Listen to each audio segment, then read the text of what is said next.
Breaking news చూస్తున్నాం. పాకిస్తాన్ కు America shock ఇచ్చింది. పహల్గామ్ ఉగ్రదాడికి సంబంధించి అమెరికా కీలక నిర్ణయం తీసుకుంది. పహల్గామ్ దాడికి పాల్పడిన ది రెసిస్టెంట్ ఫ్రంట్ ఉగ్రవాద సంస్థగా ప్రకటించింది అమెరికా. లష్కరే తోయిబాకు అనుబంధంగా పనిచేస్తున్నటువంటి ఈ రెసిస్టెంట్ ఫ్రంట్కి సంబంధించి ఉగ్రవాదాన్ని ఎదుర్కోవడానికి అమెరికా సిద్ధంగా ఉంది అంటూ ట్రంప్ ప్రకటించారు. ముంబై ఉగ్రదాడి తర్వాత పహల్గామ్ అటాక్ అతి పెద్దదంటూ యుఎస్ ప్రకటించింది. విదేశాంగ మంత్రి మార్కో రూబియో దీనికి సంబంధించి ఒక ప్రకటన కూడా చేశారు. ఇక నుంచి ది రెసిస్టెంట్ ఫ్రంట్ని ఉగ్రవాద సంస్థగా అఫీషియల్గా ప్రకటిస్తూ యుఎస్ నిర్ణయం తీసుకుంది. లష్కరే తోయిబాలో భాగంగా ఉన్నటువంటి రెసిస్టెంట్ ఫ్రంట్ చాలా దారుణాలకు పాల్పడిందని, ముఖ్యంగా ముంబై అటాక్ తర్వాత భారత్ మీద జరిగిన అత్యంత దారుణమైనటువంటి దాడిగా పహల్గామ్ దాడిని గుర్తిస్తూ అమెరికా ప్రకటన చేసింది. ఈ నేపథ్యంలో పాకిస్తాన్కు ఖచ్చితంగా ఇది అతిపెద్ద దెబ్బగా చూడాలి. ఆర్టికల్ 370 రద్దయిన తర్వాత ఏర్పడినటువంటి సంస్థ ఇది రెసిస్టెంట్ ఫ్రంట్. లష్కరే తోయిబాకు అనుబంధ సంస్థగా పనిచేస్తుంది. అనేక ఉగ్రవాద కార్యకలాపాల్లో టీఆర్ఎఫ్ అనేది చాలా కీలకమైనటువంటి భాగస్వామిగా వ్యవహరిస్తుంది లష్కరే తోయిబాకు. ఈ నేపథ్యంలో కేవలం ఇండియాలోనే కాదు, ప్రపంచవ్యాప్తంగా చాలా దేశాల్లో ఉగ్రవాద కార్యకలాపాల్లో టీఆర్ఎఫ్ భాగస్వామ్యం ఉంది అంటూ అమెరికా గుర్తించింది. అఫీషియల్గా టీఆర్ఎఫ్ను ఉగ్రవాద సంస్థగా ప్రకటించింది, నిషేధిత ఉగ్రవాద సంస్థగా ప్రకటించింది. ఈ నేపథ్యంలో ఒక లెటర్ను కూడా రిలీజ్ చేశారు అక్కడి విదేశాంగ శాఖ. మనం చూస్తున్నాం అమెరికా రిలీజ్ చేసినటువంటి లెటర్ను కూడా మనం స్క్రీన్ మీద చూడొచ్చు. Statement by secretary Marco Rubio terrorist designation of the resistant front అంటూ కూడా ఒక లెటర్ను రిలీజ్ చేశారు. ఒకసారి ఆ లెటర్ మనం ఏముందో చూద్దాం. యుఎస్ డిపార్ట్మెంట్ ఆఫ్ స్టేట్ అనే లెటర్ హెడ్తో ఇది రిలీజ్ అయింది. For immediate release statement by secretary Marco Rubio July 17, 2025 July 15న ఇది రిలీజ్ అయింది, అంటే నిన్న రిలీజ్ అయింది. Terrorist designation of the resistant front అంటూ ఉంది. Today the department of state is adding the resistant front TRF as the designated foreign terrorist organization FTO foreign terrorist ఆర్గనైజేషన్గా దీన్ని గుర్తించింది. And specially designated global terrorist, ఒక నిషేధిత ఉగ్రవాద సంస్థగా resistant ఫ్రంట్ను గుర్తిస్తున్నామంటూ అమెరికా ప్రకటించింది. TRF Lashkare Taiba front and proxy claim the responsibility for the April 2025 Pahalgam attack which killed 26 civilians. 26 మందిని పొట్టన పెట్టుకున్నటువంటి పహల్గామ్ దాడికి సంబంధించి రెస్పాన్సిబిలిటీ మాదే అంటూ టీఆర్ఎఫ్ ప్రకటించుకున్న విషయం మనకు తెలిసిందే.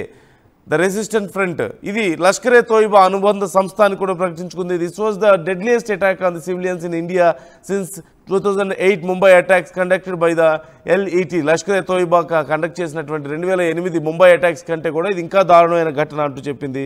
TRF has also claimed the responsibility for the several attacks against the India security forces, including most recently in 2024. 2024లో జరిగినటువంటి భారత సైన్యం మీద జరిగినటువంటి దాడితో పాటు అనేక దాడుల్లో TRF పాత్ర ఉంది అంటూ చెప్పింది. These actions taken by the Department of State demonstrates the Trump administration's commitment to the protecting our national security interests, countering the terrorism and enforcing the President Trump's call for the justice for the Pahalgam attack. Pahalgam attack ki న్యాయం జరిగే విధంగా, అలాగే దేశ రక్షణకి, ప్రపంచ దేశాల విషయాల్లో ప్రజల యొక్క హక్కులకి, దేశాల హక్కుల విషయంలో ట్రంప్ యొక్క నిబద్ధతకి ఇది ఒక నిదర్శనం ఈ నిర్ణయం అంటూ కూడా ప్రకటించుకున్నారు.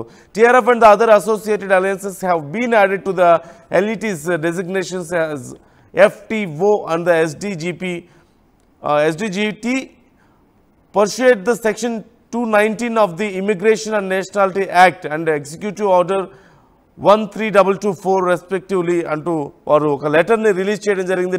The department of state has also reviewed the maintained the FTO designation of the Lashkare Toiba.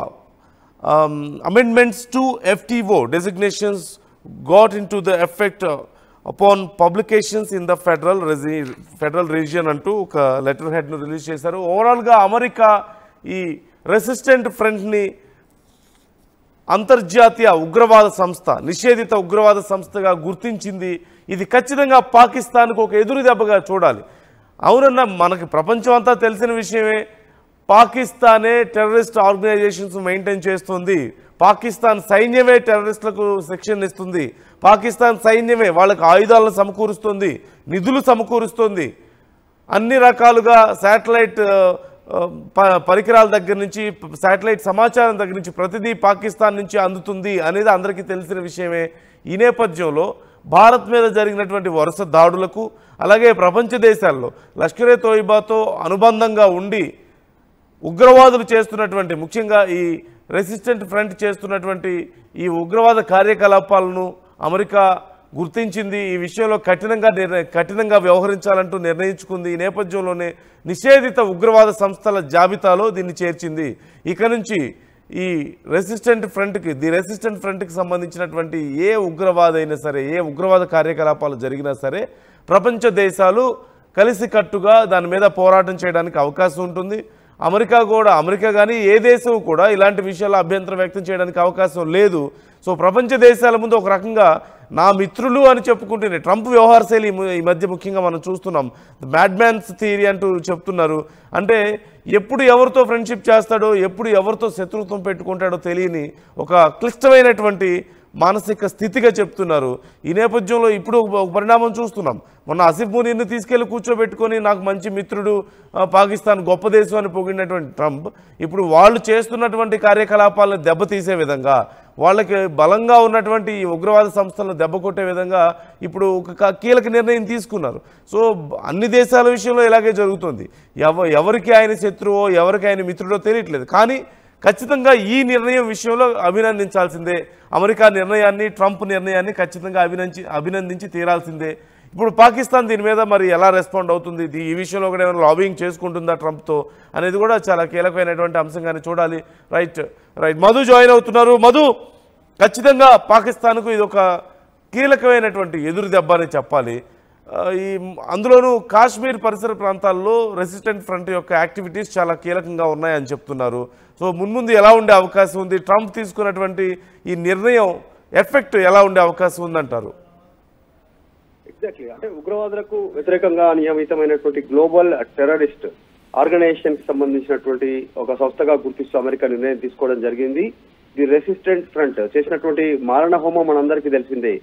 Jammu and Kashmir Pahalgam లో 26 మంది అమాయకుల ప్రాణాలను మతపరమైనటువంటి కారణంతో చూపించి వారిని కాల్చి చంపినటువంటి ఘటన మనందరికీ తెలిసిందే. ప్యాంట్లు విప్పి కల్మా చదవాలి అంటూ ఈ రకంగా చూసి అత్యంత దారుణంగా హిందువులను నిర్ధారించుకున్న తర్వాత ఈ దాడి చేసినటువంటి సంస్థ లష్కరే తోయిబా మరొక రాక్షస రూపమే, మరొక క్రూరత్వమే ఈ టిఆర్ఎఫ్. ఈ పేరుతో బయటకు వచ్చినటువంటి పరిస్థితి రెసిస్టెంట్ ఫ్రంట్ పేరిట దీన్ని అమెరికా గుర్తించడం అనేటువంటిది ఈరోజు పాకిస్తాన్ లో వారి కార్యకలాపాలకు చెక్కు పెట్టేటువంటి అంశంగా చూడాల్సినటువంటి అవసరం ఉంది. అమెరికా నిజంగానే ద్వంద్వ వైఖరిలాగా ప్రవర్తిస్తా ఉంది కొన్ని దేశాలతో ఒక దేశంలో. ఇదంతా పక్కన పెడితే మరొకటి కీలకమైనటువంటి అంశం, గతంలో ఇదే అమెరికా WTC టవర్స్ రూపంలో ఉగ్రవాదాన్ని ఎదుర్కొంది. వందల మంది ప్రాణాలు కోల్పోయినటువంటి ఘటన ఆ సమయంలో జరిగింది. WTF వరల్డ్ ట్రేడ్ సెంటర్ కి సంబంధించినటువంటి WTC టవర్స్ సంబంధించినటువంటి అంశంలో. కాబట్టి అలర్ట్ అవుతున్నారు. అందులో భాగంగానే దీన్ని ఉగ్రవాద సంస్థగా గుర్తించింది వారి కార్యకలాపాలకు సంబంధించి. గతంలో మనం చూసాం WTCకి సంబంధించినటువంటి ఘటనల్లో వెతికి జల్లెడపట్టి ప్రపంచం మొత్తాన్ని జల్లెడపట్టి చివరికి అబోటాబాద్ లో బిన్ లాడెన్ ని మట్టుబెట్టినటువంటి ఘటన. తర్వాత ప్రపంచానికి ఒక తెలియజెప్పే ప్రయత్నం, అప్పటి నుంచి ఉగ్రవాదానికి వ్యతిరేకంగా ఉంటున్నామని చెప్తూనే అమెరికా ఇలాంటి కార్యక్రమాలను ముందుకు తీసుకెళ్తా ఉంది.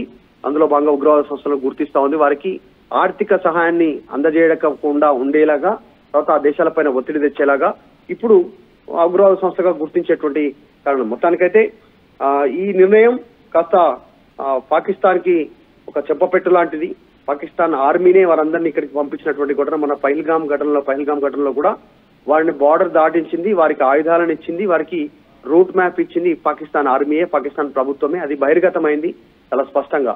సో ఇప్పుడు అమెరికా కూడా గుర్తించడంతో దాని లష్కరే తోబాకి సంబంధించినటువంటి మూల సంస్థ ఏదైతే ఉందో దానికి సంబంధించినటువంటి మరో రూపమే అనేటువంటిది రెసిస్టెంట్ ఫ్రంట్ ని గుర్తించడంతో ఉగ్రవాద సంస్థగా కాస్త ఫ్యూచర్ లో దానిపైన కఠిన నిర్ణయాలు, కఠిన చర్యలు ఉండేటువంటి అవకాశం కనిపిస్తా ఉంది.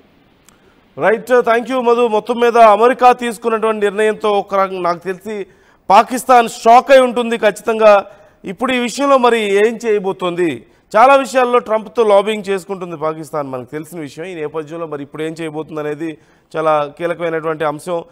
పహల్గామ్ దాడికి సంబంధించి భారత్ మీద జరిగినటువంటి దాడి నేపథ్యంలో ప్రపంచవ్యాప్తంగా కూడా తీవ్రంగా ఆందోళన వ్యక్తమైంది. టెర్రరిస్ట్ యాక్టివిటీస్ గురించినటువంటి భయం మరొకసారి పెళ్లిబిగిందనే చెప్పాలి. భారత్తో పాటు ప్రపంచ దేశాలన్నీ కూడా ఈ విషయంలో చాలా కఠినంగా వ్యవహరించాలని నిర్ణయం తీసుకున్నాయి. కాకపోతే ట్రంప్ ఇప్పుడు ఈ నిర్ణయం అసలు ఎందుకు తీసుకున్నారు అనేది కూడా చాలా కీలకమైనటువంటి అంశమే.